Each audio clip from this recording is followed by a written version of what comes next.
Jocelyne Delez est locataire d'un logement social près de la gare à Bordeaux.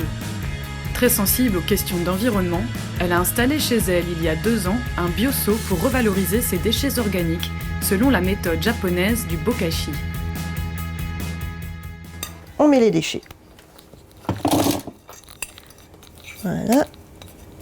Donc tous les déchets, là c'est du melon, parce que je viens de faire du melon.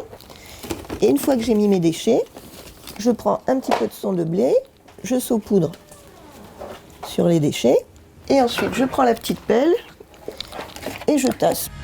Les 80 micro-organismes contenus dans le son de blé permettent de décomposer la totalité des déchets organiques, y compris la viande, les fruits de mer et les agrumes, grâce à une fermentation naturelle. Remettre le cycle naturel du végétal en triant ses biodéchets, c'est tout à fait normal. Il faut renourrir la terre avec ce qu'elle nous a donné. Convaincue de la pertinence du bokashi, près de la moitié de son immeuble s'y met également. Intriguée par cette réussite, Karine souhaite en savoir plus afin de le proposer au sein de ses locaux et pourquoi pas dupliquer ce modèle dans d'autres immeubles. Ça peut être très utile pour les résidences où il n'y a pas de balcon, où il n'y a pas forcément de jardin partagé. C'est quelque chose qui se gère facilement, il n'y a pas d'odeur, Voilà, ça paraît simple d'utilisation. Et je pense que c'est ce qu'il faut pour les locataires. Et c'est ce qu'il faut pour tout le monde. Moi, la première. Là, actuellement, nous, on va mettre un compost au sein de Claircienne. C'est un bon test. Si ça fonctionne chez nous, on peut le transposer. On aura déjà eu les inconvénients sur le siège qu'on pourra rectifier. Ça va être plus facile à mettre en place après. À raison de 40 seaux, 2 containers et 60 sacs de son de blé, l'équipement de cet immeuble n'aura coûté que 2 350 €. La plupart des locataires qui l'utilisent sont ravis.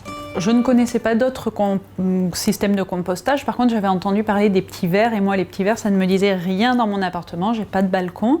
Donc, en effet, cette solution-là qui nous a été proposée me convient. Je ne la connaissais pas, mais me convient vraiment parfaitement. Je l'utilise au quotidien et j'adore. Je sais que ça fait du bien à la planète. Moi, voilà, c'est un effort qui dure 5 minutes une fois par mois. Et c'est pas un problème. 5 minutes par mois, c'est le temps de vider son pot individuel au local poubelle de l'immeuble. Dans le local poubelle, ça sent parce qu'il n'y a que la moitié des gens de l'immeuble qui compostent. Donc, dans les poubelles grises, il y a du tout venant. Et là, vous pouvez sentir, ça ne sent pas spécialement mauvais. Et ça ferme hermétiquement. Donc, il n'y a pas de problème d'odeur avec le bokashi. Et là, ça fait pas tout à fait, ça fait 3 semaines qu'il est en remplissage. Quand la poubelle est pleine, Jocelyne la vide dans un composteur de quartier en libre accès. C'est le compost qu'on obtient. On a vidé le conteneur de 120 litres il y a 1 mois et on a déjà un compost qui est prêt à l'emploi. Donc là, c'est pas du tout de la putréfaction, c'est pas de la décomposition, c'est de la fermentation. C'est vraiment un procédé très rapide et qui donne un compost qui est vraiment très riche, avec vraiment beaucoup de nutriments. D'ici 2025, les métropoles vont avoir l'obligation de proposer une solution pratique de tri des biodéchets à la source. Raison pour laquelle Claircienne souhaite se positionner au plus vite. C'est un peu la façon de faire de Claircienne. On veut anticiper, on veut être précurseur, on veut essayer, on a une fibre développement durable, donc voilà. Donc après, il faut un petit temps pour évaluer. Puis après, il faut calculer, présenter un dossier. C'est pas non plus, ça se fait pas en claquant des doigts. Donc c'est vrai que on va travailler d'ici 2 ans. Oui, je pense qu'on sera 2 ans et demi, on sera bon.